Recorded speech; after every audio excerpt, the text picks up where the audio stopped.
ಒಳ್ಳೆ solid companies ಎಲ್ಲ ಹೆಸರುವಾಸವಾಗಂತ companies like Reliance, TCS build ಮಾಡೋ ಒಂದು ಸ್ಟ್ರಾಟಜಿ ಯೂಸ್ ಮಾಡ್ತಿದ್ರು. ಇದ್ರ ಬಗ್ಗೆ ನಾನು ಕೂಡ ಕೇಳಿದ್ನಿ. View the future in much bigger way. Influencers promote ಮಾಡ್ತಾರೆ ಬೇರ್ ಈ ತರ ಸಣ್ಣ ಆಟಗಳೆಲ್ಲ ಆಡಬಾರ್ದು. ಈ ಒಂದು ಕಂಪನಿಗೆ ನಾನು ಹಾಕಿದ್ರೆ ಈಗ ಫಾರ್ ಎಕ್ಸಾಂಪಲ್ ಅಂದ್ರೆ ₹2, ₹3 ಶೇರ್ಸ್ ಗಳಿರುತ್ತೆ. ಒಂದು 5 ಲಕ್ಷ ಇದೆ ಅಂದ್ರೆ 5 ಲಕ್ಷನು ಕೆಲವರು ಹಾಕ್ತಾರೆ. ಸುಮಾರು ಜನ ಶೇರ್ ಮಾರ್ಕೆಟ್ ಬಂದಿರೋರು ಇದನ್ನೇ ಮಾಡಿರ್ತಾರೆ. ಒಂದು ₹100 ಆದ್ರೆ ಅಥವಾ ₹500 ಆದ್ರೆ ನಂದು ಲೈಫೇ ಚೇಂಜ್ ಆಗುತ್ತೆ ಮತ್ತೆ ವಾಪಸ್ ಅದು ₹1 ಅಥವಾ 0.5 ಪೈಸೆಗೆ ಬಂದು ಕೊಡುತ್ತೆ. ನಿಮ್ಗೆ ಕಾಣಂತ ಬ್ರ್ಯಾಂಡ್ಗಳು ಏನು ಅಂದ್ರೆ well versed established businesses which have survived the worst financial crisis. Cell ಮಾಡ್ತೀನಿ ಅಂದ್ರೂ ಕೂಡ ಸೆಲ್ ಮಾಡ್ಲಿಕ್ಕೆ ಆಗಲ್ಲ. ವೈ? ಬಿಕಾಸ್ ಸೆಲ್ಲಿಂಗ್ ಪ್ರೆಷರ್, ಯಾರು ತಗೊಳ್ಳೋರೇ ಇರಲ್ಲ. ಮೋರ್ ದನ್ ರಿಟರ್ನ್ಸ್ ನಾವು ತಲೆಯಲ್ಲಿ ಇಟ್ಕೋಬೇಕಾಗಿರೋದು ರಿಸ್ಕ್. ಇದು ₹1 ಇಂದ ₹3 ಹೋಗಿದೆ, ಇದು ₹300 ಆಗುತ್ತೆ, ತಗೊಳ್ಳಿ ಅಂತ ಯೂಟ್ಯೂಬ್ ಗಳಲ್ಲಿ ಅಥವಾ ಇನ್ಸ್ಟಾಗ್ರಾಮ್ ಗಳಲ್ಲಿ. ಸೊ ನಾನು ರೆಕಮೆಂಡ್ ಮಾಡ್ತಿಲ್ಲ ನಿಮ್ಗೆ ಇದು ಈ ಸ್ಟಾಕ್ ತಗೊಳ್ಳಿ ಅಂತ. ಮೇನ್ ಆಗಿ ಇವರು ಟಾರ್ಗೆಟ್ ಮಾಡ್ತಕ್ಕಂಥದ್ದು ಈ ಪೆನಿ ಸ್ಟಾಕ್. ಮೆಥಡಾಲಜಿಸ್ ಇದೆ, ಹೇಗೆ ನೀವು ಸ್ಟ್ರಾಟಜೈಸ್ ಮಾಡಬೇಕು ತಗೊಳ್ಳೋದು. ಸುಮಾರು ಜನ ಸ್ಟಾಕ್ ಮಾರ್ಕೆಟ್ ಬರೋರು ಮಾಡೋ ತಪ್ಪೇ ಅದು.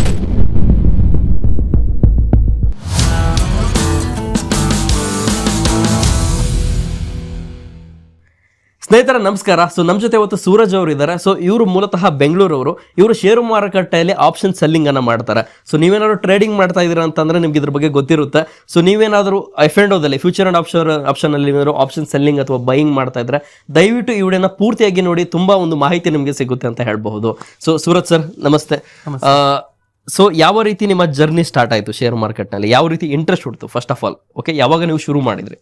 ಓಕೆ, ಹೇಗೆ ಶುರು ಮಾಡಿದ್ದೆ, ಹೇಗೆ ಬಂದೆ ಇಲ್ಲಿಗೆ ಅಂದ್ರೆ ನಮ್ಮ ತಂದೆ ಆಕ್ಚುಲಿ ಇನ್ವೆಸ್ಟ್ಮೆಂಟ್ಸ್ ಮಾಡ್ತಿದ್ರು. ಅವ್ರದ್ದು ಅಪ್ರೋಚ್ ಬಂದು ಲಾಂಗ್ ಟರ್ಮ್ ಇನ್ವೆಸ್ಟ್ಮೆಂಟ್. ಸೊ ಒಂದ್ ಶೇರ್ ಅನ್ನು ತಗೊಳ್ಳೋದು, ಸುಮಾರು ವರ್ಷ ಕಾಯೋದು. ಅಂದ್ರೆ ಅವ್ರು ಎಷ್ಟನೇ ಇಸ್ವಿಯಿಂದ ಶುರು ಮಾಡಿದ್ರು? ಸುಮಾರು ಅವರು 1990s ಇಂದಾನೆ ಮಾಡ್ತಾ ಇದ್ರು. ಸುಮಾರು ಅಂದ್ರೆ ಮಲ್ಟಿ ಬ್ಯಾಗರ್ಸ್ ಕೂಡ ಅವರು ಐಡೆಂಟಿಫೈ ಮಾಡಿ. ನಿಮ್ಮ ತಂದೆಯವರು ಏನಾದ್ರು ಆ ಕಡೆ ಮುಂಬೈ ಆ ಕಡೆ ರೀಜನ್ ಇಂದ ಬಂದಿದ್ರು? ಇಲ್ಲ, ಎಲ್ಲ ಬೆಂಗಳೂರು, ನಾವೆಲ್ಲ ಬೆಂಗಳೂರು. ಓಕೆ, ಇಲ್ಲಿದ್ದು ಆ ಟೈಮ್ ಅಲ್ಲೇ ಶೇರ್ ಮಾರ್ಕೆಟ್ ಬಗ್ಗೆ ನಾಲೆಡ್ಜ್ ಇತ್ತು ಅವರಿಗೆ. ಅವ್ರ ಫ್ರೆಂಡ್ಸ್ ಎಲ್ಲಾನು ಆ ಸರ್ಕಲ್ ಅಲ್ಲೇ ಇದ್ರು. ಸೊ ಅದ್ರ ಮೂಲಕ ಕೆಲವು ಒಳ್ಳೆ ಸಾಲಿಡ್ ಕಂಪನೀಸ್ ಎಲ್ಲ ಹೆಸರುವಾಸವಾಗಂತ ಕಂಪನೀಸ್ ಲೈಕ್ ರಿಲಯನ್ಸ್, TCS ಇದೆಲ್ಲ ಗೊತ್ತಿತ್ತಲ್ವಾ. ಹಾಗಾದ್ರೆ 2001 ಇಂದಾನು ಅವರು ಬೈ ಮಾಡಿ ಹೋಲ್ಡ್ ಮಾಡೋ ಒಂದು ಸ್ಟ್ರಾಟಜಿ ಯೂಸ್ ಮಾಡ್ತಿದ್ರು. ಅದು ನನಗೇನು ಗೊತ್ತಿರ್ಲಿಲ್ಲ. ಫಸ್ಟ್ ನಾವು ಇಂಜಿನಿಯರಿಂಗ್ ಕಂಪ್ಲೀಟ್ ಮಾಡಿದ್ಮೇಲೂ ನನಗೆ ಐಡಿಯಾ ಅಷ್ಟಿರ್ಲಿಲ್ಲ. ಆಮೇಲಿಂದ ಅವ್ರ ಜೊತೆ ನಾನು ಡಿಸ್ಕಸ್ ಮಾಡಕ್ ಸ್ಟಾರ್ಟ್ ಮಾಡಿದೆ. ಫಸ್ಟ್ ಹೇಗೆ ಮಾಡೋದು, ಹೇಗೆ ಇದು ಅಂತ. ಅವಾಗ ಫಸ್ಟ್ ಅವ್ರು ಹೇಳ್ಕೊಟ್ಟಿದ್ದು, ಓಕೆ ನೋಡಿ, ಈ ತರ ಲಾಂಗ್ ಟರ್ಮ್ ಬಿಟ್ರೆ ಮಾತ್ರ ನೀನು ಕರೆಕ್ಟ್ ಆಗಿ ದುಡ್ಡು ಮಾಡಬಹುದು. ಪ್ಲಸ್ ಅದು ಸ್ಟಾಕ್ ಮಾರ್ಕೆಟ್ ಇರೋದು ಒಂದು ಇದಕ್ಕೆ, ಅಂದ್ರೆ ಈ ಪೆನ್ನಿ ಸ್ಟಾಕ್ಸ್ ತಗೊಂಡು ನಾಳೆ ಮಾರಿ ದುಡ್ಡು ಕೋಟ್ಯಾಧಿಪತಿ ಆಗ್ಬೇಕು ಅನ್ನೋ ಒಂದು ಆಸೆ ಇದ್ರೆ ಆಗಲ್ಲ. ಸೊ ಅದು ಒಂದು ಫಂಡಮೆಂಟಲ್ ಬೇಸ್ ನನಗೆ ಒಂದು ಸಕ್ಸಸ್ ಕಾಣಕ್ಕೆ ಇಲ್ಲಿ ಸ್ಟಾಕ್ ಮಾರ್ಕೆಟ್. ನಮ್ಮ ವೀಕ್ಷಕರಿಗೆ ಪೆನಿ ಸ್ಟಾಕ್ ಬಗ್ಗೆ ಕೂಡ ಐಡಿಯಾ ಇರಲ್ಲ, ಅಂದ್ರೆ ಪೆನಿ ಸ್ಟಾಕ್ ಬಗ್ಗೆ ಏನಾದ್ರು ಎಕ್ಸ್ಪ್ಲೇನ್ ಮಾಡಬಹುದು ಅವರಿಗೆ? Okay, so pump and dump ಅಂತ ಕರಿತೀವಿ ನಾವು. ಏನು ಅಂದ್ರೆ ಕೆಲವು ಮಾರ್ಕೆಟ್ ಕ್ಯಾಪ್ ತುಂಬಾ ಚಿಕ್ಕದಿರುತ್ತೆ ಕಂಪನೀಸ್. ಏನು ಅಂದ್ರೆ ₹2, ₹3 ಶೇರ್ಸ್ ಗಳಿರುತ್ತೆ. ಅದನ್ನೆಲ್ಲ ತುಂಬಾ ಲೂಕ್ರೇಟಿವ್ ಆಗಿ ಅನ್ಕೋತಾರೆ ಜನ. ₹3ಗೆನೆ ತಗೋಬಹುದಲ್ಲ, ಅದು ಒಂದು ₹100 ಆದ್ರೆ ಅಥವಾ ₹500 ಆದ್ರೆ ನಂದು ಲೈಫೇ ಚೇಂಜ್ ಆಗುತ್ತೆ ಅನ್ಬಿಟ್ಟು ಸಾಲ ಮಾಡಿ ಅಥವಾ ಅವ್ರ ಕ್ಯಾಪಿಟಲ್. ಸುಮಾರು ಜನ ಸ್ಟಾಕ್ ಮಾರ್ಕೆಟ್ ಬರೋರು ಮಾಡೋ ತಪ್ಪೆ ಅದು. ಎಲ್ಲ ಏನ್ ಮಾಡ್ತಾರೆ ಅಂದ್ರೆ ಯೂಟ್ಯೂಬಿಗೆ ಹೋಗ್ಬಿಟ್ಟು, ಗೂಗಲ್ ಹೋಗ್ಬಿಟ್ಟು ₹1 ಯಾವ ಒಳ್ಳೆ ಸ್ಟಾಕ್ ಇದೆ ಅಂತ ಹೇಳಿ ಸರ್ಚ್ ಮಾಡ್ತಕ್ಕಂಥದ್ದು, ಈ ರೀತಿ ಕೆಲಸಗಳು ಮಾಡ್ತಾರೆ. ಸೊ ಸುಮಾರು ಜನ ಶೇರ್ ಮಾರ್ಕೆಟಿಗೆ ಬಂದಿರೋರು ಇದನ್ನೇ ಮಾಡಿರ್ತಾರೆ ಅಂತ ನಾನು ಕೇಳಿದ್ದೀನಿ. ಅದರಿಂದ ನನ್ನ ಅಡ್ವೈಸ್ ಏನು ಅಂದ್ರೆ, ನಿಮ್ಗೆ ತುಂಬಾ ಸಿಂಪಲ್ ಆಗಿ ಒಂದು ಇನ್ವೆಸ್ಟ್ಮೆಂಟ್ ಜರ್ನಿ ಸ್ಟಾರ್ಟ್ ಮಾಡಬೇಕು ಅಂದ್ರೆ, ನೀವು ರೋಡಲ್ಲಿ ಹೋಗ್ತಾ ಬೋರ್ಡ್ಸ್ ಗಳು ನೋಡಿ, ಅಕ್ಕಪಕ್ಕ ಯಾವ್ದಾದ್ರು ಫೇಮಸ್ ಬ್ರಾಂಡ್ಸ್ ಏನೇನ್ ಕಾಣತ್ತಲ್ಲ ಅಂತದಕ್ಕೆ ಹಣ ಹೂಡಿಕೆ ಮಾಡಿದ್ರೆ at least you will know that the company surviving ಆ ತರ. ಸೊ ಒಂದು ಈಗ ರಿಲಯನ್ಸ್ ನೀವು ಹೋಗ್ತಾ ಇದ್ದಾಗ ರಿಲಯನ್ಸ್ ಟ್ರೆಂಡ್ಸ್ ನೋಡ್ತೀರಾ, ಅಥವಾ ರಿಲಯನ್ಸ್ ಫುಟ್ವೇರ್ ನೋಡ್ತೀರಾ, ಅಥವಾ ತನಿಷ್ಕ್ ಜ್ಯುವೆಲರಿ ನೋಡ್ತೀರಾ.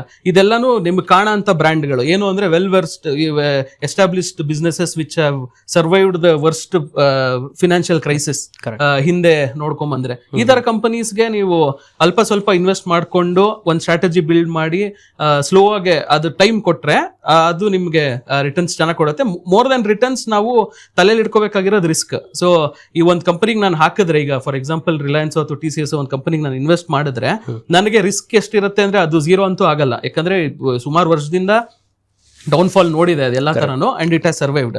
ಸೊ ನಾನು ರೆಕಮೆಂಡ್ ಮಾಡ್ತಿಲ್ಲ ನಿಮ್ಗೆ ಇದು ಈ ಸ್ಟಾಕ್ ತಗೊಳ್ಳಿ ಅಂತ, ಬಟ್ ಅರ್ಥ ಮಾಡ್ಕೋಬೇಕು ನೀವು ಏನು ಅಂದ್ರೆ ತುಂಬಾ ಈಸಿ ಸ್ಕ್ಯಾಮ್ಸ್ಟರ್ಸ್ ಅಥವಾ ಈ ಪೆನಿ ಸ್ಟಾಕ್ಸ್ ಅಲ್ಲಿ ಹಾಕ್ಬಿಟ್ಟು ಕಳ್ಕೊಳ್ಳೋದು. ಯಾಕೆ ಅಂದ್ರೆ ಪಂಪ್ ಅಂಡ್ ಡಂಪ್ ಅಂತ ಈ ಆಪರೇಟರ್ಸ್ ಗಳು ಇರ್ತಾರೆ, ಅವ್ರು ಏನ್ ಮಾಡ್ತಾರೆ ಅಂದ್ರೆ ಸುಮ್ನೆ ಶೇರ್ ಮೇಲ್ ಹೋಗಕ್ಕೆ ಅವರು ತುಂಬಾ ದುಡ್ಡನ್ನ ಪಂಪ್ ಮಾಡ್ತಾರೆ. ಎಲ್ಲಾ ಇನ್ವೆಸ್ಟರ್ಸ್ ಏನ್ ಅನ್ಕೊಂತಾರೆ, ಓಕೆ ಇದೊಂದು ಸ್ಟಾಕ್ ನನಗೆ ಚೆನ್ನಾಗಿ ಸಿಕ್ಕಿದೆಯಲ್ಲ, ₹2 ಇರೋದು ₹7 ಆಯ್ತು, ₹8 ಆಯ್ತು, ಅಪ್ಪರ್ ಸರ್ಕ್ಯೂಟ್ ಇದೆ ಅಂತ ಒಂದು ಅಸ್ಯೂಮ್ ಮಾಡ್ಕೊಂಡು ಎಲ್ಲ ಕ್ಯಾಪಿಟಲ್ನು ಅದಕ್ಕೆ ಹಾಕ್ಬಿಡ್ತಾರೆ. ಫಾರ್ ಎಕ್ಸಾಂಪಲ್ ನಿಮ್ಮ ಹತ್ರ ಒಂದು 5 ಲಕ್ಷ ಇದೆ ಅಂದ್ರೆ 5 ಲಕ್ಷನು ಕೆಲವ್ರು ಹಾಕ್ತಾರೆ, ಇಲ್ಲ ಒಂದು 4 ಲಕ್ಷ ಹಾಕ್ತಾರೆ. ಸೊ ಅವಾಗ ಏನಾಗುತ್ತೆ ಅಂದ್ರೆ ನಿಮ್ಗೆ ಅದ್ ಯಾವಾಗ ಮೇಲವರೆಗೂ ಹೋಗ್ತಾ ಇರತ್ತೋ ನೀವು ಎಂಜಾಯ್ ಮಾಡ್ತಿರ್ತೀರಾ ರೈಡ್ ನ. ಬಟ್ ತುಂಬಾ ಜನ ದುಡ್ಡು ಕಳ್ಕೊಳ್ಳೋದು ಹೇಗೆ ಅಂದ್ರೆ ಡೌನ್ಲೋಡ್ ಫ್ರೀಸ್ ಶುರು ಆದಾಗ, ಅಂದ್ರೆ ಲೋವರ್ ಸರ್ಕ್ಯೂಟ್ ಶುರು ಆದಾಗ, ಅಂದ್ರೆ ನಿಮ್ಗೆ ಯಾರು ತಗೊಳ್ಳೋರೇ ಇರಲ್ಲ, ಬರೀ ಸೆಲ್ ಮಾಡೋರೇ ಎಲ್ಲರೂ ಇರ್ತಾರೆ. ಸೊ ನೀವು ಎಕ್ಸಿಟ್ ಆಗಕ್ಕೂ ಆಗಲ್ಲ, ನಿಮ್ ಕ್ಯಾಪಿಟಲ್ ಫುಲ್ ಹೋಯ್ತು. ಅದೇ ತರನೇ ತುಂಬಾ ಜನ ಸ್ಟಕ್ ಆಗಿ ಸ್ಟಾಕ್ ಮಾರ್ಕೆಟ್ ನ ಫ್ರಾಡ್ ಅಂತ ಅನ್ಕೋತಾರೆ. But stock market actually it is a place for you to view the future in much bigger way, where ಈ ತರ ಸಣ್ಣ ಆಟಗಳೆಲ್ಲ ಆಡಬಾರ್ದು. ನೀವು ಹೇಗೆ ಥಿಂಕ್ ಮಾಡಬೇಕು ಅಂದ್ರೆ, ಒಬ್ಬ FII ಅಂದ್ರೆ ಏನೋ ಫಾರಿನ್ ಇನ್ವೆಸ್ಟರ್ಸ್ ಅಥವಾ ದೊಡ್ಡ ಮನುಷ್ಯರು ಇರ್ತಾರಲ್ಲ, ಅವ್ರುಗಳೆಲ್ಲ ಯಾವ ತರ ಇನ್ವೆಸ್ಟ್ಮೆಂಟ್ ಜರ್ನಿ ಸ್ಟಾರ್ಟ್ ಮಾಡಿದ್ರು ಅಥವಾ ಯಾವ ತರ ಅವರು ಇದನ್ನ ಏನೋ ಪ್ರೋಸೆಸ್ ನ ಫಾಲೋ ಮಾಡಿದ್ರು, ಅದನ್ನ ನೀವು ಅದಕ್ಕೆ ಸ್ಟಿಕ್ ಆನ್ ಆದ್ರೆ chances of losing is less ಅಂತ ಹೇಳ್ತೀನಿ. ಅಂದ್ರೆ ದುಡ್ಡು ಕಳ್ಕೊಳ್ಳೋದು ತುಂಬಾ ಕಷ್ಟ ಈ ತರ ಜರ್ನಿಲಿ ಇದ್ದಾಗ. ಸೊ ಅದು ನಿಮ್ಗೆ ಒಂದು ಅಡ್ವೈಸ್ ಅಂತ ಹೇಳಿ. ಓಕೆ, ನಾನು ಅದೇ ಈಗ ನೀವು ಪಂಪ್ ಅಂಡ್ ಡಂಪ್ ಸ್ಕೀಮ್ ಬಗ್ಗೆ ಹೇಳಿದ್ರಿ, ಸೊ ಇದ್ರ ಬಗ್ಗೆ ನಾನು ಕೂಡ ಕೇಳಿದ್ನಿ. ವೀಕ್ಷಕರೇ ನೋಡಿ, ಇಲ್ಲಿ ಏನಾಗುತ್ತೆ ಅಂತಂದ್ರೆ ಈ ಪಂಪ್ ಅಂಡ್ ಡಂಪ್ ಸ್ಕೀಮ್ಗೆ ಮೇನ್ ಆಗಿ ಇವರು ಟಾರ್ಗೆಟ್ ಮಾಡ್ತಕ್ಕಂಥದ್ದು ಈ ಪೆನಿ ಸ್ಟಾಕ್ಗಳನ್ನ. ಯಾವುದು ನೀವೇನು ನೋಡ್ತಿರಲ್ಲ, ₹1 ಸ್ಟಾಕು, ₹2 ಸ್ಟಾಕು, ಇದೆಲ್ಲ ಏನಾಗಿರುತ್ತೆ ಅಂದ್ರೆ ಇದರ ಮಾರ್ಕೆಟ್ ಕ್ಯಾಪ್ ತುಂಬಾ ಕಮ್ಮಿ ಇರುತ್ತೆ. ಮೀನ್ಸ್ 1 ಕೋಟಿ, 2 ಕೋಟಿ, 5 ಕೋಟಿ, 10 ಕೋಟಿ ಈ ರೀತಿ ಇರುತ್ತೆ. ನೀವು ನಂಬಲ್ಲ, ನೀವು ಇಂತಹ ಸ್ಟಾಕ್ಗಳಲ್ಲಿ 50 ಲಕ್ಷ ಹಾಕಿದ್ರು ಕೂಡ ನಿಮ್ಗೆ ಅಲ್ಲಿ ಫ್ಲಕ್ಚುಯೇಷನ್ ತೋರಿಸುತ್ತೆ. ಅದು ರಿಯಲಿ ಫ್ಲಕ್ಚುಯೇಷನ್ ತೋರಿಸುತ್ತೆ 50 ಲಕ್ಷದಲ್ಲಿ. ಸೊ ದೊಡ್ಡ ಇನ್ವೆಸ್ಟರ್ಸ್ ಏನ್ ಮಾಡ್ತಾರೆ ಅಂದ್ರೆ ದೊಡ್ಡ ದುಡ್ಡಿರ್ತಕ್ಕಂಥವ್ರು ಏನ್ ಮಾಡ್ತಾರೆ ಅಂದ್ರೆ ಮುಂಚೆನೇ ಅದರಲ್ಲಿ ಡಂಪ್ ಮಾಡ್ಬಿಡ್ತಾರೆ. ಈಗ ಎಕ್ಸಾಂಪಲ್ ಯಾವುದೋ ₹1 ಶೇರ್ ಇದೆ ಅಂತಂದ್ರೆ ಅವನು ಮುಂಚೆನೇ ಅಲ್ಲಿ ಹಾಕ್ಬಿಡ್ತಾನೆ, ಏನೋ ಒಂದು 10 ಕೋಟಿನೋ 20 ಕೋಟಿನೋ ಅಥವಾ ಒಂದು 100 ಕೋಟಿನೋ ಹಾಕ್ಬಿಡ್ತಾನೆ. ಸೊ ಅವಾಗ ಏನಾಗುತ್ತೆ, ಫ್ಲಕ್ಚುಯೇಷನ್ ಕಾಣುತ್ತೆ. ಇನ್ನೊಂದು ನೆನಪಿರ್ಲಿ, ಶೇರ್ ಮಾರುಕಟ್ಟೆಯಲ್ಲಿ ಒಬ್ಬ ಬೈ ಮಾಡ್ತಾನೆ ಅಂದ್ರೆ ಒಬ್ಬ ಸೆಲ್ ಮಾಡ್ತಾನೆ ಅಂದ್ರೆ ಇನ್ನೊಬ್ಬ ಬೈ ಮಾಡ್ತಾನೆ. ಸೊ ಬೈಯರು ಸೆಲ್ಲರು ನಡುವೆ ಯಾವತ್ತೂ ಒಂದು ಏನೋ ಬಾಂಡಿಂಗ್ ಇರುತ್ತೆ. ಅವ್ನು ಬೈ ಮಾಡಿದ್ರೆ ಮಾತ್ರ ನಾನು ಸೆಲ್ ಮಾಡೋಕ್ಕಾಗೋದು, ಅಥವಾ ನಾವು ಸೆಲ್ ಮಾಡಿದ್ರೆ ನಾನು ಬೈ ಮಾಡೋದಕ್ಕಾಗೋದು, ಈ ರೀತಿ ಇರುತ್ತೆ. ನೀವು ಇಂಥ ಪೆನಿ ಸ್ಟಾಕ್ಗಳಲ್ಲಿ ದುಡ್ಡು ಹಾಕ್ತಿರಲ್ವಾ, ಸೊ ಇನ್ನೊಬ್ಬ ಯಾರು ಸೆಲ್ಲರ್ ಇಲ್ಲ ಅಥವಾ ಬೈಯರ್ ಇಲ್ಲ ಅಂತಂದ್ರೆ ನೀವು ಹಾಕಿರ್ತಕ್ಕಂಥ ದುಡ್ಡನ್ನ ಯಾರು ಖರೀದಿ ಮಾಡೋದಕ್ಕೆ ಮುಂದೆ ಬರಲ್ಲ, ನಿಮ್ಮ ಶೇರುಗಳು ಸೆಲ್ ಆಗೋದಿಲ್ಲ. ಇದು ಆಕ್ಚುಲಿ ನಡೆಯುತ್ತೆ, ಓಕೆನಾ? ಸೊ ಈಗ ಏನಾಗುತ್ತೆ ಅಂತಂದ್ರೆ ಈ ರೀತಿ ಇದ್ದಾಗ ಅವನೇನ್ ಮಾಡ್ತಾನೆ, ಮುಂಚೆನೆ ಒಂದು 100 ಕೋಟಿ ಹಾಕ್ಬಿಟ್ಟು ಈ ದೊಡ್ಡ ಇನ್ಫ್ಲೂಯೆನ್ಸರ್ಸ್ ಗಳಿಗೆ ದುಡ್ಡು ಕೊಡ್ತಾನೆ. ಎಕ್ಸಾಂಪಲ್ ನನಗೆ ಅಪ್ರೋಚ್ ಮಾಡ್ತಾನೆ, ನಂಗೆ ಆ ರೀತಿ ಅಪ್ರೋಚ್ಗಳು ಕೂಡ ಬಂದಿದೆ. ಸೊ ಅವಾಗ ಏನಂತ ಹೇಳ್ತಾರೆ, ಈ ಶೇರ್ನ ಪ್ರಮೋಟ್ ಮಾಡಿ ಅಂತ ಹೇಳ್ತಾರೆ. ಆ ಒಂದು ಇದನ್ನ ಏನು ಶೇರ್ ಏನಿದೆ ಇದನ್ನ ಇನ್ಫ್ಲೂಯೆನ್ಸರ್ಸ್ ಪ್ರಮೋಟ್ ಮಾಡ್ತಾರೆ. ಅವಾಗ ಜನ ಏನ್ ಮಾಡ್ತಾರೆ, ಇದು ₹1 ಇಂದ ₹3 ಹೋಗಿದೆ, ಇದು ₹300 ಆಗುತ್ತೆ ತಗೊಳ್ಳಿ ಅಂತ ಯೂಟ್ಯೂಬ್ಗಳಲ್ಲಿ ಅಥವಾ ಇನ್ಸ್ಟಾಗ್ರಾಮ್ಗಳಲ್ಲಿ ನೀವು ನೋಡ್ತೀರಾ. ಅವಾಗ ಏನ್ ಮಾಡ್ತಾರೆ, ಜನಗಳು ಹೋಗಿ ದಿಢೀರ್ ಅಂತ ಹೇಳಿ ಅದಕ್ಕೆ ದುಡ್ಡು ಹಾಕ್ಲಿಕ್ಕೆ ಶುರು ಮಾಡ್ತಾರೆ. ಅವಾಗ ಏನು ಮುಂಚೆನೆ 100 ಕೋಟಿ ಅಥವಾ 50 ಕೋಟಿ ಹಾಕಿರ್ತಾನಲ್ವಾ, ಸೊ ಅವನು ಒಂದು ಲೆವೆಲ್ಗೆ ಬಂದ ತಕ್ಷಣ ಅವನು ಎಕ್ಸಿಟ್ ಆಗ್ತಾನೆ. So because of selling pressure ಏನಾಗುತ್ತೆ, ಆ ಒಂದು ಪೆನಿ ಸ್ಟಾಕ್ ಏನಿರುತ್ತೆ ಮತ್ತೆ ವಾಪಸ್ ಅದು ₹1 ಅಥವಾ 0.5 ಪೈಸೆಗೆ ಬಂದು ಬೀಳುತ್ತೆ. ಆ ಟೈಮಲ್ಲಿ ನೀವು ಸೆಲ್ ಮಾಡ್ತೀನಿ ಅಂದ್ರೂ ಕೂಡ ಸೆಲ್ ಮಾಡ್ಲಿಕ್ಕೆ ಆಗಲ್ಲ. ವೈ? ಬಿಕಾಸ್ ಸೆಲ್ಲಿಂಗ್ ಪ್ರೆಷರ್, ಯಾರು ತಗೊಳ್ಳೋರೇ ಇರಲ್ಲ ಅಲ್ವಾ. ಸೊ ಈ ರೀತಿ ಕೂಡ ನೀವು ಸ್ಕ್ಯಾಮ್ ನಲ್ಲಿ ಸಿಗಾಕೊಳ್ತೀರಾ ಅಂತ ಹೇಳ್ಬೋದು. ಅದಕ್ಕೋಸ್ಕರ ದಯವಿಟ್ಟು ಈ ಪೆನಿ ಸ್ಟಾಕ್ ಗಳಿಂದ ಸ್ವಲ್ಪ ದೂರ ಇರಿ ಅಂತ ಹೇಳ್ಬಹುದು. ಓಕೆ ಸರ್, ಬ್ಯಾಕ್ ಟು ಇದಕ್ಕೆ ಬರೋಣ. ಏನಂದ್ರೆ ಆಕ್ಚುಲಿ 1 ಪಾಯಿಂಟ್ ಆಡ್ ಮಾಡ್ತೀನಿ, ನೀವು ಹೇಳಿದ್ದು ಕರೆಕ್ಟ್ ಆಗಿತ್ತು. ಇದು 1 ಪಾಯಿಂಟ್ ಏನು ಅಂದ್ರೆ, ಇವಾಗ ಫಾರ್ ಎಕ್ಸಾಂಪಲ್ ಯಾರೋ ಹತ್ರ ದುಡ್ಡು ಇಲ್ಲ ಅಂತ ಇಟ್ಕೊಳ್ಳಿ. ಈಗ ರಿಲಯನ್ಸ್ ಬೈ ಮಾಡಕ್ಕೆ ನನಗೆ ₹1,500-2,000 ಒಂದ್ ಶೇರ್ಗೆ ಆಗುತ್ತೆ. ಅಥವಾ ಈ HDFC ಬ್ಯಾಂಕ್ ತಗೋಬೇಕು ಅಂದ್ರೆ ಇವಾಗ ಸ್ಪ್ಲಿಟ್ ಆಯ್ತು, ಸೊ 900 ತರ ಇದೆ ಈಗ. ಸೊ ಅದ್ ತಗೋಬೇಕು ಅಷ್ಟೊಂದು ಯಾಕ ಅಂದ್ರೆ, ಈಗ ಮಿಡಲ್ ಕ್ಲಾಸ್ ಅಥವಾ ಲೋವರ್ ಮಿಡಲ್ ಕ್ಲಾಸ್ ಅವ್ರು ಏನ್ ಮಾಡ್ತಾರೆ ಅಂದ್ರೆ, ಅಷ್ಟ್ ಹಾಕ್ಬೇಕಾ ನಾನು ಒಂದ್ ಶೇರ್ಗೆ, ಅದೇನಾದ್ರೂ ಬಿದ್ದೋದ್ರೆ ಏನ್ ಮಾಡೋದು ಅಂತ ಯೋಚನೆ ಮಾಡ್ತಾರೆ. ಸೊ ಅಂತವ್ರಿಗೆಲ್ಲ ನನ್ನ ಅಡ್ವೈಸ್ ಏನು ಅಂದ್ರೆ, ಬೀಸ್ ಅನ್ನೋ ಕಾನ್ಸೆಪ್ಟ್ ಇದೆ. ಸೊ ಯೂಶಲಿ ಬೀಸ್ ಅನ್ನೋದೆಲ್ಲ ಈ IT ಬೀಸ್, ಆಮೇಲೆ ಇನ್ಫ್ರಾ ಬೀಸ್, ಇದೆಲ್ಲ ಏನ್ ಗೊತ್ತಾ, ಬ್ಯಾಸ್ಕೆಟ್ ಆಫ್ ಸ್ಟಾಕ್ಸ್ ಹಾಕಿರ್ತಾರೆ ಅವರು. ಸೊ ಅದ್ರದ್ದು ಫ್ಲಕ್ಚುಯೇಷನ್ ಕಮ್ಮಿ ಇದೆ. ಸೊ ಈಗ ಒಂದು ನಿಫ್ಟಿ ಬೀಸ್ ಅಂತ ತಗೊಳ್ಳೋಣ. ಸೊ ನಿಫ್ಟಿ ಬೀಸ್ ಅಂದ್ರೆ 50 ಕಂಪನಿ ಇದೆ ಅಲ್ವಾ ನಿಫ್ಟಿಲಲ್ಲಿ. ಸೊ ಅವ್ರೇನ್ ಮಾಡ್ತಾರೆ, ಒಂದು ಬ್ಯಾಸ್ಕೆಟ್ ಆಫ್ ಸ್ಟಾಕ್ಸ್ ಕೊಟ್ಬಿಟ್ಟು ನಿಮ್ಗೆ ಈ ಎಂಟೈರ್ ನಿಫ್ಟಿನೇ ನೀವು ಇನ್ವೆಸ್ಟ್ಮೆಂಟ್ ಜರ್ನಿಲಲ್ಲಿ ಹೂಡಿಕೆ ಮಾಡ್ಬೋದು ಅಂತ ಒಂದು ಬ್ಯಾಸ್ಕೆಟ್ ಆಫ್ ಸ್ಟಾಕ್ಸ್ ನ ಬೀಸ್ ಅಂತ ಕೊಡ್ತಾರೆ. ಸೊ ಈಗ IT ಬೀಸ್ ಅಂತ ಹೇಳಿದ್ರೆ ನಿಮ್ಗೆ ಅಥವಾ ಮಿಡ್ ಕ್ಯಾಪ್ ETFs ಅಂತ ಕರೀತಾರೆ, ಅಥವಾ ಸ್ಮಾಲ್ ಕ್ಯಾಪ್ ETFs ಅಂತ ಕರೀತಾರೆ. ಸೊ ಇದೆಲ್ಲ ಬಂದು 26 ರೂಪಾಯಿ ಇದೆ, ಸೊ 19 ರೂಪಾಯಿ ಇದೆ, 30 ರೂಪಾಯಿ. ಸೊ ಅದ್ ನೀವು 30 ರೂಪಾಯಿ ಕೊಟ್ರೆ it is as good as buying a stock with a basket of stocks. So ಅದನ್ನ ಮಾಡಿ, ಈಗ ದುಡ್ಡಿಲ್ಲ ಅಂದ್ರೆ ನೀವು ಯಾವ್ದೋ ಒಂದು ಪೆನ್ನಿ ಸ್ಟಾಕ್ ಹಾಕಕ್ಕಿಂತ ಪಂಪ್ ಅಂಡ್ ಡಂಪ್ ತರ ಮಾಡೋ ಬದಲು ಈ IT ಬೀಸ್ ಹಾಕಿ. IT bees has all the best companies where AI and ML will revolutionise the future ಅಲ್ವಾ. ಸೊ ಅದರಿಂದ ನಿಮ್ಗೆ ಈ IT ಬೀಸ್ ಗೆ ಇನ್ವೆಸ್ಟ್ ಮಾಡಿ. ಸೊ ದಟ್ ಈಗ ಒಂದ್ ಕಂಪನಿ 10% ಅಥವಾ 15% ಬೀಳ್ಬೋದು, ಬಟ್ ಬೀಸ್ ಅಷ್ಟು ಬೀಳಲ್ವಲ್ಲ, ಯಾಕಂದ್ರೆ ಕಾಂಬಿನೇಷನ್ ಆಫ್ ಕಂಪನೀಸ್ ಇರುತ್ತದು. ಸೊ ಅದೊಂದು ಅಡ್ವೈಸ್ ಆಕ್ಚುಲಿ ಲೋವರ್ ಕ್ಯಾಪಿಟಲ್ ಇದ್ದವ್ರಿಗೆ ಪ್ಲಾನ್ ಮಾಡಿ. ಅಂಡ್ ನಂದು ಪರ್ಸನಲ್ ಜರ್ನಿಲಲ್ಲೂ ನಾನು 90% ಬೀಸ್ ಅಲ್ಲೇ ದುಡ್ಡು ಮಾಡಿರೋದು. ಸೊ ಈಗ ನಿಫ್ಟಿ ಬೀಸ್ ಆಗ್ಲಿ, ಜೂನಿಯರ್ ಬೀಸ್ ಆಗ್ಲಿ, ಯಾವ್ದಾದ್ರು ಆಗ್ಲಿ, ಅದನ್ನ ಹಿಡ್ಕೊಂಡು ಸೊ ಅದ್ರ ಜೊತೆಗೆ ತುಂಬಾ ಮೆಥಡಾಲಜೀಸ್ ಇದೆ, ಹೇಗೆ ನೀವು ಸ್ಟ್ರಾಟಜೈಸ್ ಮಾಡಬೇಕು, ತಗೊಳ್ಳೋದು ಇದು ಅಂತ. ಬಟ್ ಇದೊಂದು ಸಣ್ಣ ಅಡ್ವೈಸ್, ಏನಾದ್ರೂ ಕ್ಯಾಪಿಟಲ್ ಕಮ್ಮಿ ಇದ್ರೆ ಈ ತರ ಮಾಡ್ಬೇಕು. If I tell you honestly, ಇವನ್ನ ETF ಅಂತ ಕರೀತಾರೆ, ಓಕೆನಾ.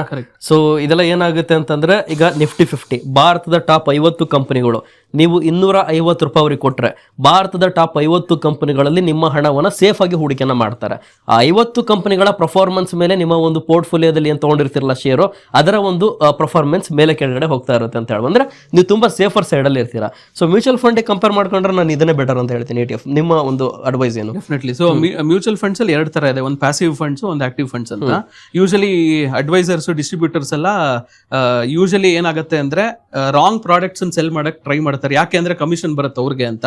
ನೀವು ಯಾವಾಗ್ಲೂ ಒಂದ್ ತಲೆಯಲ್ಲಿ ಇಟ್ಕೋಬೇಕು, ಮ್ಯೂಚುವಲ್ ಫಂಡ್ಸ್ ಅಂತ ಹೋದಾಗ ಡೈರೆಕ್ಟ್ ಫಂಡ್ಸ್ ಅನ್ನೋದೊಂದು ಚೂಸ್ ಮಾಡಬೇಕು. ನೀವು ಡೈರೆಕ್ಟ್ ಇಕ್ವಿಟಿ ಫಂಡ್ಸ್ ಚೂಸ್ ಮಾಡೋದು ಒಳ್ಳೇದು, ಯಾಕಂದ್ರೆ ಕಮಿಷನ್ ಅವಾಯ್ಡ್ ಮಾಡ್ತೀರಾ. ಈಗ ಎಷ್ಟು ಈಸಿ ಆಗಿದೆ ಅಂದ್ರೆ ಒಂದು ಕ್ಲಿಕ್ ಆಫ್ ಅ ಬಟನ್ ಅಲ್ಲಿ ನೀವು ಮ್ಯೂಚುವಲ್ ಫಂಡ್ ತಗೊಂಡ್ಬೋದು. ಸೊ ಅಷ್ಟು ಸಿಂಪಲ್ ಇದೆ. ಸೊ ಅದರಲ್ಲೂ ನಿಮ್ಗೆ ಪ್ಯಾಸಿವ್ ಫಂಡ್ಸ್ ಹೇಳಬೇಕು ಅಂದ್ರೆ ಯಾವ ಫಂಡ್ ಮ್ಯಾನೇಜರ್ ಕೂಡ ಆಕ್ಟಿವ್ ಆಗಿ ಮ್ಯಾನೇಜ್ ಮಾಡಲ್ಲ ಅದನ್ನ. ಏನ್ ಆ ಇಂಡೆಕ್ಸ್ ರಿಟರ್ನ್ಸ್ ಕೊಡುತ್ತಲ್ಲ ಅಷ್ಟನ್ನೇ ಇದು ರೆಪ್ಲಿಕೇಟ್ ಮಾಡ್ಕೊಂಡು ಹೋಗುತ್ತೆ. So that is more safer. ಈಗ ಫಾರ್ ಎಕ್ಸಾಂಪಲ್ ನಿಮ್ಗೆ ಹೇಳಬೇಕು ಅಂದ್ರೆ ನಿಫ್ಟಿ 50 ಇಂಡೆಕ್ಸ್ ಫಂಡ್ ಅಂತಾನೆ ಇದೆ, ಜೂನಿಯರ್ ಬೀಸ್ ತರಾನೇ ಜೂನಿಯರ್ ಈ ನೆಕ್ಸ್ಟ್ 50 ಫಂಡ್ ಇದೆ. ಈ ತರ ಸುಮಾರು ಫಂಡ್ಸ್ ಪ್ಯಾಸಿವ್ ಇನ್ವೆಸ್ಟ್ಮೆಂಟ್. ಪರ್ಸನಲಿ ನಾನ್ ಮಾಡೋದು most of it is passive mutual funds. Active mutual funds ಅಲ್ಲಿ ಮಾಡ್ಬೋದು, ಇಲ್ಲ ಅಂತಲ್ಲ. ಬಟ್ ಸ್ಟ್ಯಾಟಿಸ್ಟಿಕಲಿ ಏನು ಅಂದ್ರೆ ಯಾವುದೇ ಫಂಡ್ ಮ್ಯಾನೇಜರ್ ನೀವು ತಗೊಂಡ್ಬೇಕು ಅಂದ್ರೂ ಆ ಬೆಂಚ್ ಮಾರ್ಕ್ ಬೀಟ್ ಮಾಡೋದೇ ತುಂಬಾ ಕಷ್ಟ ಅವ್ರಿಗೇನೆ. ಸೊ ಆ ಒಂದು ಸ್ಟ್ಯಾಟಿಸ್ಟಿಕ್ ನೋಡ್ಬಿಟ್ಟು ಅವ್ರು ಯಾವ್ದು ತಲೆನೋವು ಬೇಡ ಅಂದ್ರೆ ಸ್ಟೇ ವಿತ್ ದಿ ಇಂಡೆಕ್ಸ್ ಅಂತ ಹೇಳ್ತೀನಿ. It's a better. Perfect. So ಈಗ ನಿಮ್ಮ ತಂದೆಯವರು ಹೇಳಿದ್ರು, ಸೊ ಅವಾಗ್ಲಿಂದ ಮಾಡ್ತಾ ಇದ್ರು ಅಂತ ಹೇಳಿ. ಸೊ ಅವರೆಷ್ಟು ಪ್ರಾಫಿಟ್ ಮಾಡಿದ್ರೆ, ಎಷ್ಟು ಶೇರ್ಗಳನ್ನ ಹೋಲ್ಡ್ ಮಾಡ್ತಾ ಇದಾರೆ ಇನ್ನು ಕೂಡ? ಓಕೆ. ಸೊ ಅವ್ರದ್ದು ಬಿಗ್ಗೆಸ್ಟ್ ಮಲ್ಟಿಬ್ಯಾಗರ್ ಅಂದ್ರೆ ಬಾಷ್ 700 ತರ ಅವ್ರು ತಗೊಂಡಿದ್ದು ವ್ಯಾಲ್ಯೂ. ಇವಾಗ 35,000 ಏನೋ ಇದೆ. ಸೊ ಅವರು 50% ಸೆಲ್ ಮಾಡಿ ನಮ್ಮ ಮದ್ವೆ ಮಾಡಿದ್ದು. ಸೊ ಅದೊಂದು ನೋಡಿ, ಇನ್ವೆಸ್ಟ್ಮೆಂಟ್ ಅಂತಕ್ಕಂಥದ್ದು ಎಷ್ಟು ಒಂದು ಮಹತ್ವಪೂರ್ಣವಾದ ಒಂದು ಕಾರ್ಯನಿರ್ವಹಿಸುತ್ತೆ ಅಂತ ಹೇಳ್ಬೋದು. ಸೊ ಅದು ಯಾಕಂದ್ರೆ ಅವ್ರೇನ್ ಹೇಳೋದು ಅಂದ್ರೆ, ನಾನ್ ಕೇಳೋದು ಯಾಕೆ ಸೆಲ್ ಮಾಡ್ಬೇಕು ಅಂತ. ಅವ್ರು ಹೇಳಿದ್ದೇನೆ, ಇದೆಲ್ಲ ಹಾಕಿ ಬರ್ತಾ ಇದೀನಿ, ಬಟ್ ಲೈಫ್ ಇವೆಂಟ್ಸ್ ಅನ್ನೋದು ಇರುತ್ತೆ, ಅವಾಗ ಯೂಸ್ ಮಾಡ್ಕೋಬೇಕು ನಾವು ಪ್ರಾಫಿಟ್ಸ್ ನ. ಸುಮ್ನೆ ವರ್ಚುಯಲಿ ಅದು 1 ಕೋಟಿ ತೋರಿಸಿ ನನಗೆ ಇದಿರಲ್ಲ, ಯೂಸ್ ಆಗ್ಬೇಕಲ್ವಾ ಅದೆಲ್ಲ. ಸೊ ಲೈಫ್ ಇವೆಂಟ್ಸ್ ಅಲ್ಲಿ ಯೂಸ್ ಮಾಡಕ್ಕೇನೆ ಇದು ಮಾಡಿರೋದು. ಇದೊಂದು ಲೈಫ್ ಇವೆಂಟ್ ನಿನಗೆ ಒಂದು ಮುಖ್ಯವಾದಂತ ಹಂತದಲ್ಲಿ ಇದೆ. ಸೊ ಅದಕ್ಕೆ ಇದನ್ನ ಸೆಲ್ ಮಾಡ್ತೀನಿ 50% ಅಂದ್ಬಿಟ್ಟು ಅದನ್ನ ಮಾಡಿ ಮದ್ವೆ ಮಾಡಿದ್ದೆ. ಓಕೆ. ನೀವು ಯಾವ ವರ್ಷ ಇಂಜಿನಿಯರಿಂಗ್ ಕಂಪ್ಲೀಟ್ ಮಾಡಿದ್ರಿ? ನಾನು 2009. ಸೊ ಅದಾದ್ಮೇಲೆ ಯಾವಾಗ ಶೇರ್ ಮಾರ್ಕೆಟ್ ಬಗ್ಗೆ ಕಲಿಯೋದಕ್ಕೆ ಶುರು ಮಾಡಿದ್ರಿ?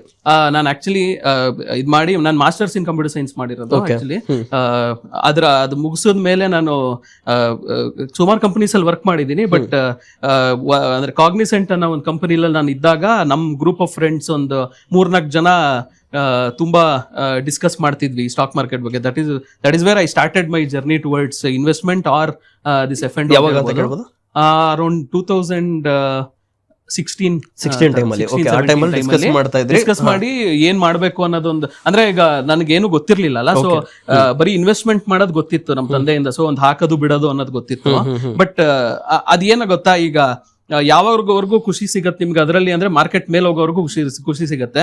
ಬೇರ್ market something like corona crash ಅದೆಲ್ಲ ಆದಾಗ 10 ವರ್ಷದ ಇನ್ವೆಸ್ಟ್ಮೆಂಟ್ ಝೀರೋ ಆಗ್ಬಿಡುತ್ತೆ. ಸೊ ಆ ತರ ಇದ್ರಲ್ಲಿ ಆ ಪೇನ್ ಅಂಡರ್ಗೋ ಮಾಡಿ ಹಿಡ್ಕೋಬೇಕಲ್ಲ, ಅದು 90% ಜನ ಮಾಡಲ್ಲ. ಸೊ ಅದೆಲ್ಲ ತಿಳ್ಕೊಡ್ಸೋ ನಮ್ಗೆ ಆ ಕಂಪನಿಲಲ್ಲಿ ಸುಮಾರು ಒಳ್ಳೆ ಫ್ರೆಂಡ್ಸ್ ಸಿಕ್ಕಿದ್ರು ನಂಗೆ ಈ ಇನ್ವೆಸ್ಟ್ಮೆಂಟ್ ಮತ್ತೆ ಟ್ರೇಡಿಂಗ್ ಬಗ್ಗೆ.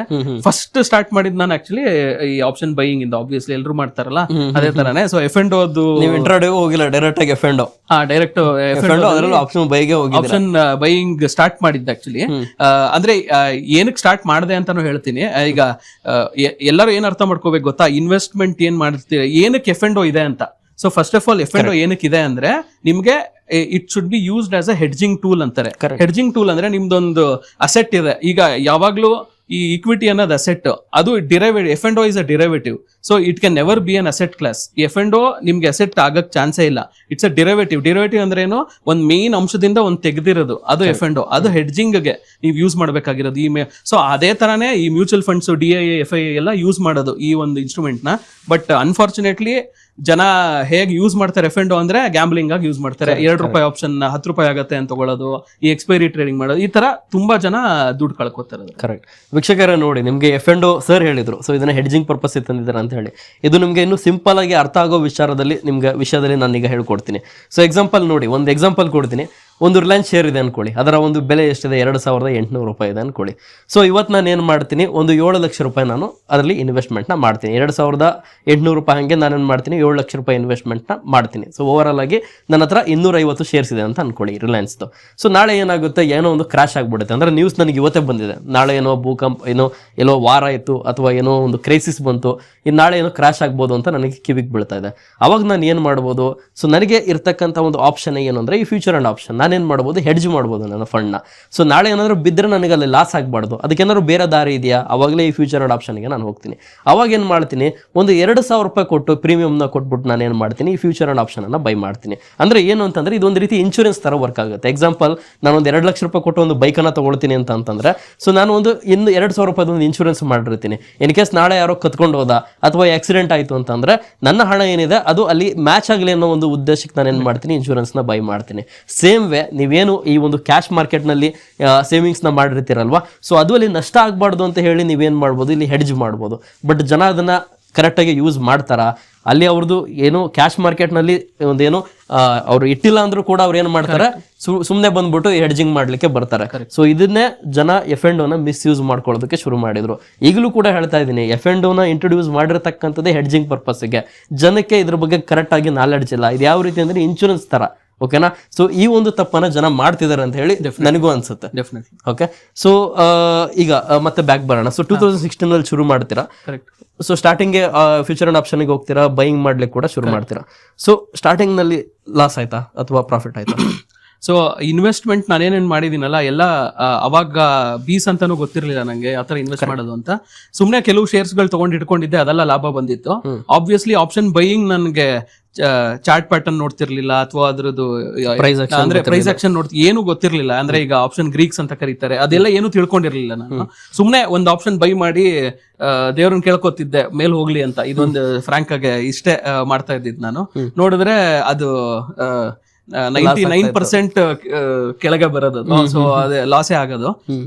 ಸೊ ಅದು ಫಸ್ಟ್ ಸ್ಟೆಪ್ ಟುವರ್ಡ್ಸ್ ಎಫ್&ಓ. ಅಂದ್ರೆ ಏನ್ ಮಾಡಿದ್ರೆ ಅಂತ. ಆಮೇಲೆ ಅದೇ ಈ ತರ ಏನೋ over a period of time ನನಗೆ ಗೊತ್ತಾಯ್ತು ಏನಕ್ಕೆ ಜನ ಈಗ ಫಸ್ಟ್ ನಾನು ಏನ್ ಮಾಡಿದೆ ಗೊತ್ತಾ, ಈಗ ದೊಡ್ಡವ್ರು ಹೇಗ್ ಥಿಂಕ್ ಮಾಡ್ತಾರೆ ಆ ತರ ಥಿಂಕ್ ಮಾಡಕ್ ಶುರು ಮಾಡೋಣ ಅಂತ ಸ್ಟಾರ್ಟ್ ಮಾಡಿದೆ ನಾನು. ಸೊ ಈಗ ಎಲ್ಲ ಈಗ ಆಪ್ಷನ್ ಬೈಯಿಂಗ್ ಅನ್ನೋದು ಒಂದು ಕಾನ್ಸೆಪ್ಟ್ ಇದೆಯಲ್ಲ, ಅದು ಯಾವ ತರ ವರ್ಕ್ ಆಗತ್ತೆ ಅಥವಾ ಆಗಲ್ಲ ಅನ್ನೋದು. ಈಗ ತುಂಬಾ ಸಿಂಪಲ್ ಆಗಿ ಹೇಳ್ಬೇಕು ಅಂದ್ರೆ ನಿಮ್ಗೆ ಆಪ್ಷನ್ ಬೈಯಿಂಗ್ ಇದೆ, ಆಪ್ಷನ್ ಸೆಲ್ಲಿಂಗ್ ಇದೆ. ನಾನ್ ಯಾವ ತರ ನೋಡ್ತೀನಿ ಅದನ್ನ ಅಂದ್ರೆ, ಈ ಆಪ್ಷನ್ ಬೈಯಿಂಗ್ ತುಂಬಾ ಬುದ್ಧಿವಂತಿಕೆ ಬೇಕು ನಿಮ್ಗೆ, ಸಿಕ್ಕಾಪಟ್ಟೆ ಸ್ಮಾರ್ಟ್ ಇರ್ಬೇಕು ನೀವು ದುಡ್ಡು ಮಾಡ್ಬೇಕು ಅಂದ್ರೆ. ಈ option selling dumb people can also make money ತರ ಅದು. ಅಂದ್ರೆ ಈಗ ಈ ದಡ್ರು ಕೂಡ ದಡ್ರು ಅಂತ ಹೇಳಕ್ ಹೋಗಲ್ಲ, ಬಟ್ ಅಗ್ರಿ ಮಾಡ್ತೀನಿ. ಬಿಕಾಸ್ ಮಾರ್ಕೆಟ್ ನಲ್ಲಿ ಏನಂತ ಹೇಳುತ್ತೆ ಏನಂತ ಅಂದ್ರೆ, ಶೇರ್ ಮಾರ್ಕೆಟ್ ನಲ್ಲಿ ಎಫ್&ಓದಲ್ಲಿ ಆಪ್ಷನ್ ಸೆಲ್ಲರ್ ಡಾಮಿನೆನ್ಸ್ ಏನಿದೆ ಅದು 70%, 70% ಅವ್ರಿಗೆ ಗೆಲ್ಲೋ ಚಾನ್ಸಸ್ ಇರುತ್ತೆ. 30% ಗೆಲ್ಲೋ ಚಾನ್ಸಸ್ ಯಾರಿಗಿರುತ್ತೆ, ಬೈಯರ್ಸ್ ಇರುತ್ತೆ. ಇದನ್ನ ಯಾವತ್ತೂ ಕೂಡ ನೆನಪಿಟ್ಕೊಳ್ಳಿ. ಯಾಕೆ ಅಂತ ಹೇಳ್ತೀನಿ, ಆಪ್ಷನ್ ಬೈಯಿಂಗ್ ಯಾವಾಗ ದುಡ್ಡು ಮಾಡ್ತೀರಾ ನೀವು, ಟ್ರೆಂಡ್ ಬೇಕು. ಟ್ರೆಂಡಿಂಗ್ ಮಾರ್ಕೆಟ್ ಯಾವಾಗಿರುತ್ತೆ, ಬರೀ 15% ಇಂದ 20% ಅಷ್ಟೇ ನಿಮಗೆ ಟ್ರೆಂಡಿಂಗ್ ಡೇಸ್ ಸಿಗೋದು ಒಂದ್ ತಿಂಗಳಲ್ಲಿ. ಇನ್ 80% ಇನ್ನೆಲ್ಲ ಈಗ ಒಂದು 20 ದಿನ ಟ್ರೇಡಿಂಗ್ ಇದೆ ಅಂದ್ರೆ ಆಲ್ಮೋಸ್ಟ್ 14 ದಿನ ನಿಮ್ಗೆ ಡೈರೆಕ್ಷನ್ ಎಲ್ಲೂ ಹೋಗಲ್ಲ, ಅಲ್ಲೇ ಇರುತ್ತೆ. ಅಂದ್ರೆ ಈಗ ಮೇಲ್ಗಡೆ ಹೋಗಿ ಮತ್ತೆ ಕೆಳಗಡೆ ಬೀಳ್ದಿರುತ್ತೆ, ಇಲ್ಲ ಕೆಳಗಡೆ ಹೋಗಿ ಮತ್ತೆ ಮೇಲ್ ಬಿದ್ದಿರುತ್ತೆ. ಈ ತರ ಯಾವುದೇ ಸಿನಾರಿಯೋದಲ್ಲೂ ಆಪ್ಷನ್ ಬೈಯರ್ ದುಡ್ಡು ಮಾಡಲ್ಲ. ಯಾಕೆ ಅಂದ್ರೆ ಡಿಕೆ ಅದು ಆ ಆಪ್ಷನ್ ಏನ್ ತಗೊಂತಿರಲ್ಲ ಅದು ಝೀರೋ ಆಗ್ಬಿಡುತ್ತೆ. ಅಂದ್ರೆ ನಿಯರ್ ಟು ದ ಎಕ್ಸ್ಪೈರಿ ಬಂದಾಗ ಝೀರೋ ಆಗ್ಬಿಡುತ್ತೆ. ಅದನ್ನ ನೀವು ಅರ್ಥ ಮಾಡ್ಕೋಬೇಕು. ನಿಮ್ಗೆ ತುಂಬಾ ಬುದ್ಧಿವಂತಿಕೆ ಇದ್ದು, ಪ್ರೈಸ್ ಆಕ್ಷನ್ ಗೊತ್ತಿದ್ದು, ನಿಮ್ಗೆ ಕರೆಕ್ಟಾಗಿ ಟೆಕ್ನಿಕ್ ಇದ್ರೆ ಮಾತ್ರ ಆಪ್ಷನ್ ಬೈಯಿಂಗ್ ಮಾಡಬೇಕು. Option selling on other hand ಏನು ಅಂದ್ರೆ ನಿಮ್ಗೆ ಆಪ್ಷನ್ ಗ್ರೀಕ್ಸ್ ಅಂತ ಒಂದಿರುತ್ತೆ, ಅದು ಕಲ್ತ್ಕೊಂಡು ಯಾವ ತರ ನಾನು ಮ್ಯಾನೇಜ್ ಮಾಡ್ಬೋದು ಅನ್ನೋದು. ತುಂಬಾ ಆಪ್ಷನ್ಸ್ ಇರುತ್ತೆ ನಿಮ್ಗೆ ಮ್ಯಾನೇಜ್ ಮಾಡಕ್ಕೆ, ದುಡ್ಡು ಕಳೀದೇ ಇರತ್ತೆ. ಸೊ ಆ ತರ ಒಂದು ನಾಲೆಡ್ಜ್ ನ ನಾನು ಡೈರೆಕ್ಟ್ ಅಂದ್ರೆ ಈಗ ನಾನು ಯಾವ ಬುಕ್ ಓದಿಲ್ಲ ಇದ್ರದ್ದು ಹೇಗ್ ಕಲ್ತೆ ಅಂತ, ಬಟ್ ಎಲ್ಲ ಆನ್ಲೈನ್ ರಿಸೋರ್ಸಸ್ ತುಂಬಾ ನಾನು ಆಲ್ಮೋಸ್ಟ್ 9 to 10 hours ರಿಸರ್ಚ್ ಮಾಡ್ತಾ ಇದ್ದೆ ಎವ್ರಿ ಡೇ, ಯಾವ ತರ ಒಂದು ದುಡ್ಡು ಮಾಡ್ಬೋದು ಅನ್ನೋ ಒಂದು ಇದರಲ್ಲಿ. ಸೊ ಅದರಿಂದ ಜರ್ನಿ ಶುರು ಆಯ್ತು ನನಗೆ. ನಮ್ದು ಕೂಡ ಹಂಗೆ ಆಗಿತ್ತು. ನಾನು ಕಲ್ತಿದ್ದು ಕೂಡ ಆಲ್ಮೋಸ್ಟ್ ಆಲ್ ಓಪನ್ ಆಗಿ ಹೇಳ್ಬೇಕು ಅಂತಂದ್ರೆ ಯೂಟ್ಯೂಬ್ ಇಂದ ಕೆಲವೊಂದು ಬುಕ್ಗಳನ್ನ ಕೂಡ ಓದಿದ್ದೀನಿ.